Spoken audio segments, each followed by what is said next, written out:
বৈষম্য বিরোধী ছাত্র আন্দোলনের সমন্বয়ক হাসনাত আব্দুল্লাহ বলেছেন, ডাক্তাররা যে 4 দফা দাবি দিয়েছেন সেগুলো যৌক্তিক, দ্রুত সমাধান করার জন্য সর্বোচ্চ চেষ্টা করা হচ্ছে। মানুষের সেবায় ডাক্তারদের যে অবদান বা তাদের পেশাদারিত্ব, সেটি অন্য কিছু দিয়ে রিপ্লেসমেন্টের কোনো সুযোগ নেই। রোববার বিকেলে ঢাকা মেডিকেল কলেজ হাসপাতালের প্রশাসনিক ব্লকে কর্মবিরতিতে থাকা ডাক্তারদের সাথে সভা শেষে তিনি এসব কথা বলেন। হাসনাত বলেন, ডাক্তারদের উপর যে হামলা হয়েছে সেটি তীব্র নিন্দা ও প্রতিবাদ জানায়। দেশের বিভিন্ন জায়গাতে এসব হামলা হয়েছে।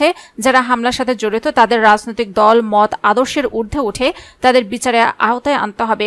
এদের পেশাদারিত্বের জায়গাটি যেন সবসময় নিরাপদ থাকে সেটি নিশ্চিত করতে হবে।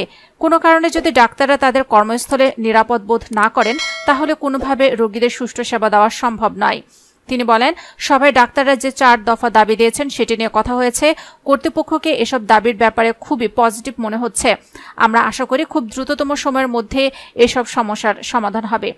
এর আগে ঢাকা মেডিকেল কলেজ হাসপাতালে চিকিৎসকের উপর হামলার প্রতিবাদে ও নিরাপত্তার দাবিতে কমপ্লিট শাটডাউন ঘোষণা করেন চিকিৎসকরা। ফলে হাসপাতালটির জরুরি বিভাগ, বহির্বিভাগ সহ সব ওয়ার্ডে চিকিৎসা সেবা বন্ধ রয়েছে। এতে হাসপাতালে চিকিৎসা নিতে আসা রোগী ও তাদের স্বজনদের চরম ভোগান্তি পোহাতে হচ্ছে।